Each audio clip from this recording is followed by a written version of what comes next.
A specter is haunting multinational capitalism, the specter of free information. All the powers of globalism have entered into an unholy alliance to exercise this specter. Microsoft and Disney, the World Trade Organization, the United States Congress, and the European Commission.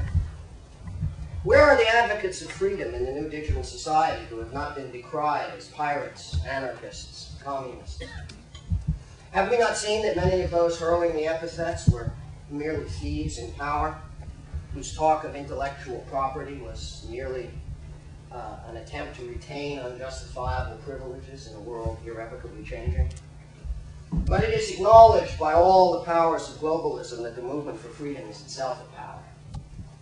And it is high time that the movement for freedom should publish our views in the face of the whole world to meet this nursery tale of the specter of free information with a manifesto of our own.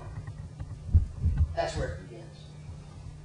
But I didn't come here to read the dotCommunist manifesto. I'll leave that for another day. Of course, the history of all previous societies is the history of class dominance. And, of course, the system of European industrialization, which did, in fact, seem to simplify the class system into a conflict between two great conflicting powers, the bourgeoisie and the proletariat, did happen. And out of it, we came to the sad state where we are now. So on the history side, let me take a moment trying to show how we came from the primordial slime to the current mess. The book is the first and, in many ways, the most successful article of mass production in the history of Western culture, and represents the first and most successful experiment in the relationship between industrial processes of production and the system of the distribution of information. It is, in many respects, the ideal article of bourgeois culture.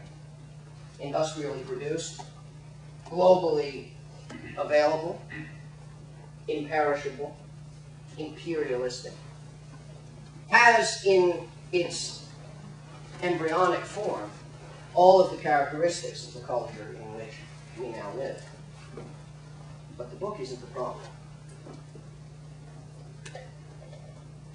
The system of information production that the 19th century knew at the moment when political theory first understood that specter of communism and acknowledged that it was a power, that system of production took for granted, as Marx and Engels said, that the confrontation between new means of industrial production, ever seeking their own refinement, ever overthrowing the social arrangements of the past, would end, in fact, with a perfect division between owners and workers. A division on one side expected to maintain an ever-frozen relationship of power in society, and on the other expected to end in a general expropriative conflict between the two remaining classes in society, that being